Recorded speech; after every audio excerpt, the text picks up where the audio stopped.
2018 मसीहा अक्टोबर 26 तारिख उत्कल गौरव मधुसूदन दासଙ୍କ 170तम जन्मवार्षिकी अवसर में मान्यवर मुख्यमंत्री Srijukta Naveen Patnaik Odia virtual academy web portal को ओडिया जाति उद्देश्य रे उत्सर्ग करथिले।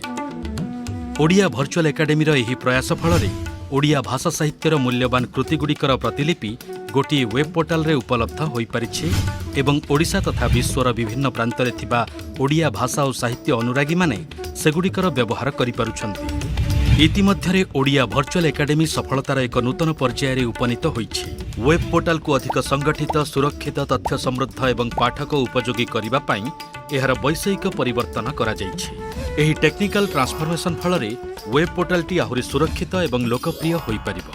एही नूतन वेबसाइट रे ओडिया भाषार 2779 खंड कालजयी उपन्यास, गल्प, कविता संकलन, गीतिनाट्य, नाटक, भ्रमण कहानी, पुराण, धर्मदर्शन, संस्कृति, आत्मजीवनी, इतिहास, व्याकरण, हास्य व्यंग, ज्ञान विज्ञान आदि पुस्तक को डिजिटाइज करा जाई वेब पोर्टाल रे रखा जाइछि।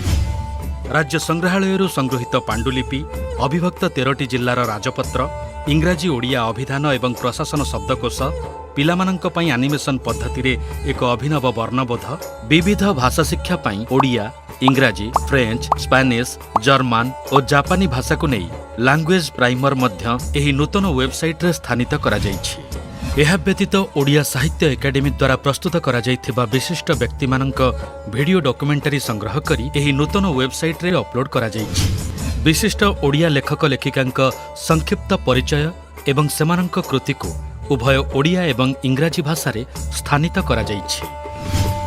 स्कूल छात्र छात्री मानंक पई प्रथम श्रेणी रु दशम श्रेणी पर्यंत पाठ्यपुस्तक गुड़िक मध्य वेबसाइट रे स्थानित होइछि। पुस्तक गुड़िकर डिजिटल प्रतिरूप सहित प्राय 10,000 श्राव्य पुस्तक मध्य एही नूतन वेबसाइट रे सामिल करा जाइछि। ओडिशार संस्कृति, गोटीपुओ नृत्य, तालपत्र पोथी, चलचित्र इत्यादिर उपादेय तथ्य को डिजिटाइज करिबार प्रक्रिया आरंभ होइछि। एहा व्यतीत अप्रकाशित विलुप्त प्राय दुर्लभ पुस्तक गुड़िक वेबसाइट रे स्थानित करिबा पई निरंतर प्रयास जारी रहिछि। आज मान्यवर मुख्यमंत्री कर कमल ओडिया भर्चुआल एकाडेमी नूतन वेबसाइट शुभ लोकार्पण करागला।